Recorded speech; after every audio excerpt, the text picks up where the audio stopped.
Hello dear friends, welcome to knowledge review classes. आप सभी को बता दूं कि झारखंड टेट 2024 में एग्ज़ाम पैटर्न होने क्या वाला है, जिसके लिए काफ़ी बच्चे परेशान हैं। 1 से 5 का एग्ज़ाम पैटर्न क्या होगा और कक्षा 6 से 8 का एग्ज़ाम पैटर्न क्या होगा। आप लोगों को बता दूं, एग्ज़ाम पैटर्न जो सीटेट का आपने देखा एग्ज़ाम पैटर्न कक्षा 1 से 8, 1 से 5 वालों के लिए, जूनियर वालों के लिए, फिर उसके प्राइमरी वालों के लिए, फिर जूनियर वाले 6 से 8 वालों के लिए आपने जो पैटर्न देखा है कुछ उसी तरह पैटर्न है, जिसमें आप कंफ्यूज हो रहे हैं लैंग्वेज वाले में। ठीक है, लैंग्वेज 1 और लैंग्वेज 2 में जो सिलेक्ट करने वाला चीज़ है उसमें आप कंफ्यूज हो रहे हैं, उसको मुझे क्लियर करना है। वो मैं आपके साथ शेयर करूंगा कैसे आपको भरना है। दूसरी बात, अपियरिंग वाले फॉर्म को भर सकते हैं कि नहीं भर सकते हैं, ये सुन लीजिए। देखिए भाई, अपियरिंग कैंडिडेट हैं आप फाइनल ईयर में है, 2024 में आपकी डिग्री कंप्लीट हो रही है, तो आप बेहिचक फॉर्म को भरिए। क्योंकि जब आप फॉर्म भरने जाएंगे तो आपको वहाँ दिया होगा अपियरिंग वाले। ठीक है, क्योंकि देखिए किसी भी चेक करना है तो जब फॉर्म भरेंगे तभी आपको समझ में आएगा। तो वहाँ जाइए, भरिए, आप भर सकते हैं बेहिचक, परेशान होने की ज़रूरत नहीं है। अब बीटेक वाले जितने भी कैंडिडेट हैं वो सब लोग भी फॉर्म को भर सकते हैं, इनको भी मौका मिला है, घबराने की बात नहीं है, सभी लोग फॉर्म को भर सकते हैं। और एज की बात करूँ, एज रिलैक्सेशन भी मिलेगा 7 साल का। उसका रीज़न क्या है, एक चीज़ मैं बता दूँ कि जो आपका ये झारखंड टेट है कितने साल बाद आया है, कभी गौर करिएगा और सर्च करिएगा तो आपको पता चलेगा कि ये 8 साल बाद आया है। 2013 में आया था, उसके बाद 2016 में आया था। ठीक है, झारखंड टेट। उसके बाद अभी झारखंड टेट नहीं आया है, तो इसमें काफ़ी बच्चों की एज ओवर एज हो गई है। ठीक है, तो इस कंडीशन में देखा जाए तो इन्होंने 7 साल का एज रिलैक्सेशन भी देंगे आपको। पेपर में पहले कटिंग भी आई थी जिसके बारे में वीडियो बना भी था, तो एज रिलैक्सेशन वहाँ देखने को मिला था कि एज 7 साल का एज रिलैक्सेशन देंगे।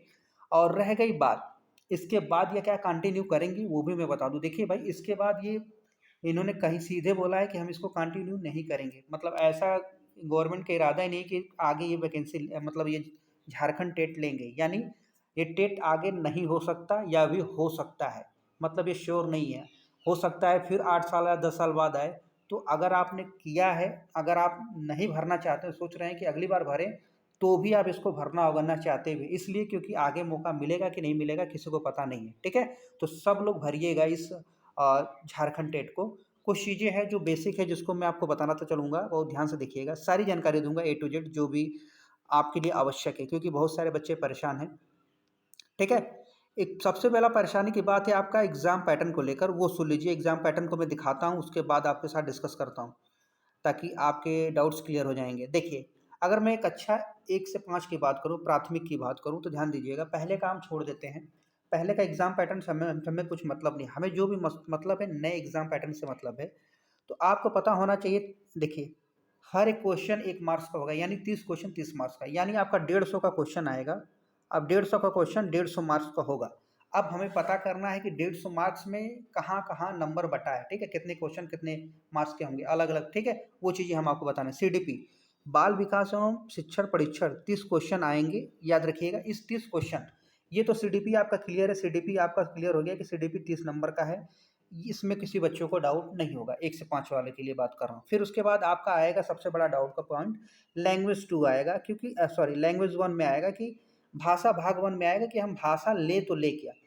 ध्यान सुनिएगा, आपको करना क्या है, सहायक आचार्य, विशेष प्रशिक्षण सहायक आचार्य, हिंदी एवं अंग्रेजी। ध्यान सुनिएगा, आप अगर इंग्लिश प्लस हिंदी लेते हैं, ध्यान सुनिए, आप हिंदी और इंग्लिश लेते हैं तो 15 क्वेश्चन आपके इंग्लिश के आएंगे, 15 क्वेश्चन आपके हिंदी के आएंगे। ठीक, लैंग्वेज 1 में, याद रखिएगा। यानी 15 क्वेश्चन, यानी टोटल 30 क्वेश्चन आएंगे, जिसमें से 15 इंग्लिश के होंगे, 15 हिंदी के होंगे।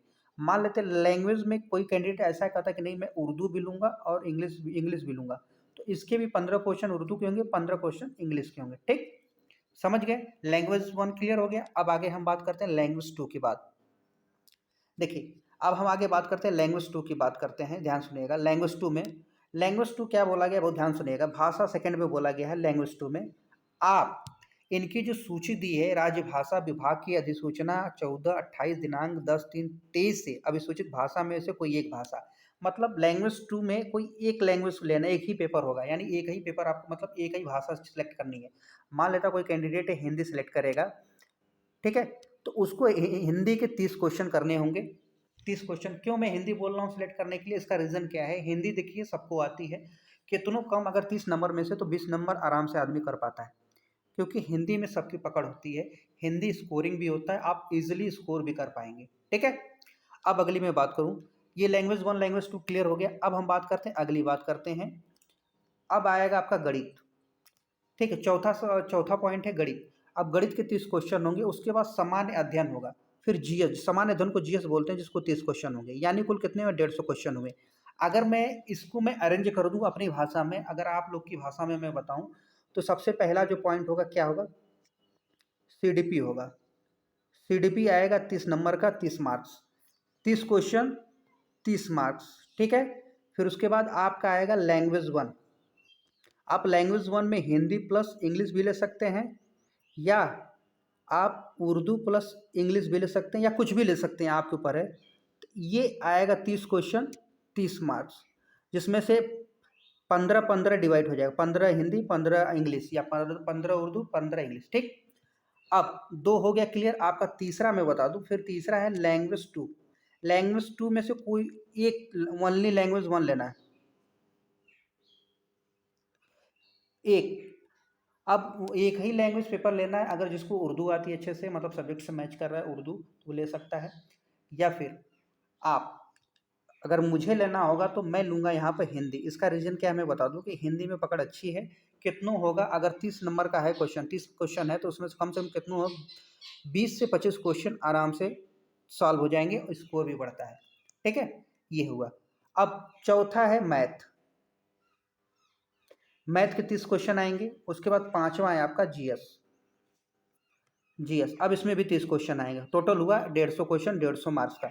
ये हो गया 1 से 5 का, मानी प्राइमरी का हो गया। अब हम बात कर लेते हैं किसका, जूनियर का। अब जूनियर का भी देख लीजिए सिलेबस और एग्जाम पैटर्न, उसके बाद हम सिलेबस के बारे में बात करेंगे क्या है। देखिए, अगर मैं बात करूं, पहली चीज़ सीडीपी। सीडीपी तो सबके लिए अनिवार्य है भाई, बाल विकास एवं शिक्षा प्रशिक्षण पद्धति जो है, 30 क्वेश्चन 30 मार्क्स की, सभी के लिए। लैंग्वेज वन में देखिए, यहाँ भी वही कंडीशन है, सेम। लैंग्वेज वन में आपको करना क्या है, मैंने अभी फिर बताया था कि हिंदी प्लस इंग्लिश यहाँ पर भी आप ले लीजिए, या फिर उर्दू प्लस इंग्लिश ले लीजिए, जिसमें से 15-15 नंबर के क्वेश्चन आएंगे। 15 हिंदी आएगा, 15 इंग्लिश आएगा, या फिर 15 उर्दू आएगा, या 15 इंग्लिश। 15-15 नंबर के आएंगे, 30 नंबर यहाँ से कंप्लीट हो गया लैंग्वेज वन। फिर अब आएगा लैंग्वेज टू, भाषा। इनमें से कोई एक भाषा लेना है, मतलब एक ही कोई भाषा लेना है, ठीक है। अब लैंग्वेज टू में से कोई एक भाषा ले लीजिए, अगर आप एसएसटी के हैं, या फिर आप लैंग्वेज के पेपर देने वाले कैंडिडेट हैं। मान लिया आप हिंदी से भी लैंग्वेज से पेपर देने वाले, तब भी आपको लैंग्वेज सेलेक्ट करना होगा, तो लैंग्वेज टू आप हिंदी ले सकते हैं, या कुछ भी ले सकते हैं। अगर मैं जनरल बात करूं, अगर साइंस, और अगर मैं बोलूं एसएसटी वाला कैंडिडेट है, या फिर साइंस का है, या साइंस वाला मैथ का, तो वो हिंदी ले सकता है, चाहे तो वो इंग्लिश ले सकता है, चाहे तो संस्कृत ले सकता है। कोई भी भाषा में से कोई एक सब्जेक्ट ले सकता है, वो 30 नंबर का होगा, 30 क्वेश्चन, ठीक। अब हम बात कर लेते हैं अगली बात। अब जो आएंगे 60 क्वेश्चन आएंगे, 60 मार्क्स के आएंगे, जिसमें विज्ञान, साइंस, ठीक है। देखिए, जिसको गणित और विज्ञान बोला जाएगा, जिससे 60 क्वेश्चन होंगे, 60 मार्क्स के होंगे, ठीक है। अब इसी जगह एसएसटी वाले, समान अध्ययन वाले हैं, जिनके 60 क्वेश्चन 60 मार्क्स के होंगे, ठीक। जिस तरह सीटेट का पेपर सेकंड है, कुछ पेपर उसी तरह है। अब मैं बता दूं आपको, देखिए, सीटेट में अगर एक तरीका होता है आपको फॉर्म भरने का, जिससे आपकी स्कोर होते हैं, स्कोर भी बढ़ता है, और आप इजीली एग्जाम क्रैक भी कर पाते हैं। वो तरीका सुन लीजिए एग्जाम क्रैक करने का। अभी तक नहीं पता है तो कमेंट्स करके बताइए, अगर पता है तभी कमेंट करके बताइएगा जरूर ये तरीका। देखिए, सीटेट का बता दूं। सीटेट में जब भी आप, देखिए, ये तो मैं 6 to 8 का बताया था अभी सिलेबस। अगर आप सीटेट में अप्लाई करते थे, तो आपको क्या करते थे कि पहले जो आप सीडीपी लेते थे, ये सबके लिए कॉमन होता था। उसके बाद लैंग्वेज वन में आप ज़्यादातर हिंदी प्रेफर करते थे। जानते हैं इसका रीज़न क्या है? क्योंकि हिंदी जो है काफ़ी स्कोरिंग सब्जेक्ट है, और हिंदी की वजह से आप काफ़ी अच्छा स्कोर कर पाते थे, ठीक है, लैंग्वेज वन में। और हिंदी, क्योंकि हिंदी में जो चीज़ें हैं काफ़ी टफ नहीं आती थी, इजीली आपका हो जाता था, इसलिए लैंग्वेज वन में हिंदी आप हमेशा रखते थे। लैंग्वेज टू में हमेशा आप इंग्लिश रखते थे, जिससे वजह से आपका स्कोर काफ़ी अच्छा आता था। उसके बाद अपना मैथ रख लेते थे, उसके बाद ईवीएस रख लेते थे पेपर वन में। और अगर बात किया एसएसटी वाले, तो भाई सीधे 60 नंबर का ये हो जाता था। यानी सीटेट से मिलता जुलता है, सीधी सी बात में बोलूँ, सीटेट ही है। अगर अगर सीधे बात में बोलूँ तो सीटेट ही है, सीटेट के तरह ही इन्होंने कर दिया है। अब अगली मैं बात बता दूँ, देखिए, अब इसमें क्या है, क्वालिफाइंग क्या है, ये पैटर्न आपको जाना जरूरी होगा, कितने मार्क्स का क्वालिफाइंग है, क्योंकि आप कंफ्यूज होंगे। तो कंफ्यूज होने का कोई सवाल नहीं है, नहीं तरीका है। आप कंफ्यूज एकदम मत होइएगा किसी के, कोई कहेगा 50% है क्वालिफाइंग, कोई बोला 30%, ऐसा कुछ नहीं है, ध्यान सुनिएगा। अगर आप कुल देखिए प्राप्तांक 60% आपको लाना होगा। अगर आप जनरल कैंडिडेट हैं तो याद रखिएगा 60% लाना होगा। 150 का 60% आपको पता होगा कि कितना होता है, 90%, 90 नंबर, 90 नंबर जब आप लाएँगे सीटेट में तभी आप क्वालीफ़ाई का कहलाते थे और यहाँ भी झारखंड टेट में आपके 90 नंबर होंगे जनरल वाले कैंडिडेट चाहे झारखंड के जनरल हो चाहे अदर स्टेट के जनरल हो, वो ध्यान सुनिएगा, ठीक? प्रत्येक देखिए प्रत्येक में न्यूनतम 40% आपको लाना है। याद रखिएगा, मैं जनरल को ही कंसिडर करता हूँ हमेशा, उसका रीज़न ये है कि जब हायर सोचोगे तो उसके नीचे वाला अपने आप कवर हो जाएगा, ठीक है ना? मतलब मैक्सिमम पोटेंशियल रखा जाता है ताकि सब कुछ कवर हो जाए। तो मैं जनरल को ही लेकर बता रहा हूँ, कन्फ्यूज़ मत होइएगा सभी लोग। तो आपको 40% हर एक खंड में लाने हैं न्यूनतम। कहने का मतलब अगर आप पहले सीडीपी में अगर आप कर रहे हैं, सीडीपी में आपके 30 क्वेश्चन है 30 नंबर के, उसमें उसमें कम से कम आपके 40% आने चाहिए, यानी 30 में से 12 नंबर आराम आने चाहिए और ईज़िली 12 नंबर आते हैं। सीडीपी में देखा जाए तो बहुत सारे बच्चों के 20 अरे 25 प्लस हमेशा आते रहे हैं, आते भी हैं, आते रहेंगे भी, ठीक है? ये चीज़ें होते हुए मिली। इसी तरह हर में लाने होंगे आपको। इसी तरह अगर मैं बात करूँ लैंग्वेज 1 की बात करूँ तो लैंग्वेज 1 में हिंदी है और प्लस इंग्लिश है। इसमें से भी 30 में से आपको लाने होंगे कितने? देखिए, अब 40% 12 तो 6 इसमें, 6 इसमें। कहने का मतलब दोनों में आपके स्कोर होने चाहिए। याद रखिएगा, एक चीज़ बहुत ध्यान से अपने दिमाग में बैठा लीजिएगा इस झारखंड टेट को क्वालीफाई करने का, क्योंकि इन्होंने अभी नहीं बोला है, केवल बोला है कि 40% होने चाहिए। अगर आप लैंग्वेज 1 में अगर 2 पार्ट में लैंग्वेज 1 डिवाइड हो रहा है, हिंदी और इंग्लिश 2 सब्जेक्ट्स में, तो 2 सब्जेक्ट में 15-15 क्वेश्चन आएँगे। तो क्या हम इसमें से 40% खाली इसी में से लाएँगे? नहीं। दोनों में से आप कुछ अच्छा नंबर भी ला लेंगे तब भी आपका क्वालीफाई हो जाएगा। समझ रहे हैं? कहने का मतलब जनरल वाले कैंडिडेट ध्यान से दीजिए देखिएगा, आप चाहे 1 से 5 के लिए हो या 6 से 8 के लिए हो, सबको ठीक है? याद रखिएगा 1 से 5 हो या फिर 6 से 8 के लिए भर रहे हैं, तो आप सामान्य में हैं, तो हर सब्जेक्ट्स में आपके 40% आने चाहिए न्यूनतम। 40% आएँगे तो आप क्वालीफाई किए जाएँगे। अदरवाइज़ पता चले किसी भी सब्जेक्ट्स में आपके नंबर आ गए, मान लें सब में बहुत अच्छे हैं, किसी एक सब्जेक्ट्स में आ गए आपके 40% भी कम आ गए तो समझ जाइए कि हम नॉट क्वालीफाई हो गए। कहने का मतलब समझ रहे हैं? सब में क्वालिफ़िकेशन आपको लाना ज़रूरी है। सब में मिनिमम क्वालीफाई को मिनिमम क्राइटेरिया को बना के रखना है, उसके ऊपर आप जितना ला लें। 60% 90 नंबर। तो आपका टारगेट क्या होना चाहिए? 130 होना चाहिए 150 में। आपको 130 प्लस आप जब लाएँगे तो ऑब्वियस सी बात है आप कितनों भी 130 लाएँगे ना तो सब में आपके नंबर आ जाएँगे आराम से, ठीक? अब ये तो हो गया आपका एग्ज़ाम पैटर्न और कैसे आपको जो प्राप्तांक है न्यूनतम कितना लाना है ये तो मैंने बता दिया। ये क्वेश्चन आपका रिज़ॉल्व हो गया। अब हम बात कर लेते हैं देखिए, अब सभी लोग इस फ़ॉर्म को भर सकते हैं चाहे कोई भी हो, किसी भी राज्य का रहने वाला कैंडिडेट हो, ये सभी लोग फ़ॉर्म को भरिएगा। हाँ, एक चीज़ और मैं बता दूँ कि ये फ़ॉर्म अब अगली बार कब आएगा ये तो किसी को नहीं पता और शायद ना भी आए क्योंकि ये लास्ट ही बार है। ठीक है? तो इस चीज़ को ध्यान रखते हुए आप इस फॉर्म को भरिएगा, तैयारी करते रहिएगा। एग्ज़ाम कब तक लेंगे, क्या होगा, ये आपको पता चल जाएगा। हाँ, एक चीज़ और मैं बता दूँ, पिछली वीडियो मैंने बताया था कि जो आपका एग्ज़ाम का पैटर्न है, एग्ज़ाम का जो सिलेबस आपका कवर करेंगे, वो जो एग्ज़ाम को कवर किया जाएगा, किस लेवल का होगा, कहाँ से पूछा जाएगा, वो चीज़ें आपको मैं फिर से बता देता हूँ। आपने एनसीईआरटी का नाम सुना होगा, क्योंकि एनसीईआरटी और स्टेट बोर्ड, ठीक है? एनसीईआरटी स्टेट बोर्ड के बुक से ही आपके सारे क्वेश्चन बनेंगे, याद रखिएगा। जिस तरह सीटेट में बनते थे क्वेश्चन, सीटेट लेवल का ही ये पेपर होगा और हमें मुझे लगता है कि 100% जल्द ही सिलेबस भी डिक्लेयर कर देंगे। सीटेट का ही सिलेबस होगा, याद रखिएगा ये सीटेट का ही सिलेबस है। सीटेट जिसने तैयारी की है, सीटेट में जिसका अच्छा मार्क्स आया है, जो तैयारी कर रहे हैं, उनका होना 100% तय है। तो इस एग्ज़ाम को क्वालीफाई कर लेंगे आप। इसके अलावा अगर कोई डाउट हो, जो चीज़ें ना समझ में आए, हमसे पूछ सकते हैं। सभी लोग को अप्लाई करना है, सभी लोग फॉर्म को भरिएगा, सही से भरिएगा, देख कर, समझ कर, ठीक है? कम से कम 2 या 3 बार चेक करिएगा तभी भरिएगा अच्छे से।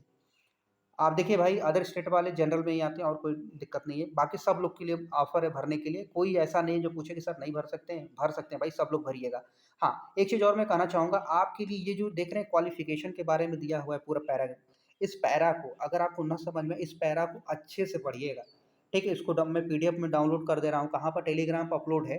उस टेलीग्राम पर जाकर इसको पढ़िएगा, उसमें जो भी पॉइंट आपको ना समझ में आए उसको पढ़ेंगे आपको समझ में आ जाएगा। अगर फिर भी ना समझ में आए तो मुझे कमेंट्स करिएगा, हम रिप्लाई करने का कोशिश करेंगे। और मुझे लगता है कि अभी तक आप मेरे साथ बने हुए हैं तो अच्छी बात है, आपको चीज़ें समझ में आई हैं तो मेरे साथ बने हुए हैं। लाइक कर दीजिए, शेयर कर दीजिए और सब्सक्राइब कर दीजिए और कोई डाउट हो हमसे पूछते रहिए, हम आपकी रिप्लाई करेंगे। बहुत जल्द ही हम व्हाट्सएप नंबर भी आपको शेयर करेंगे जिसमें आपके जो भी डाउट्स हों हमसे पूछ सकते हैं, शेयर कर सकते हैं ताकि हमसे आपसे जो कनेक्शन है थोड़ा स्ट्रॉन्ग बने।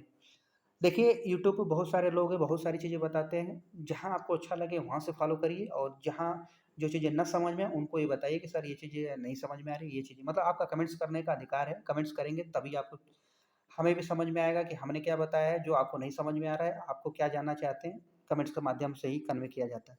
ठीक है? और यहाँ तक वीडियो देखने के लिए आपका बहुत-बहुत धन्यवाद और आपने शेयर किया वीडियो इसके लिए भी बहुत-बहुत धन्यवाद। जय हिंद, जय भारत।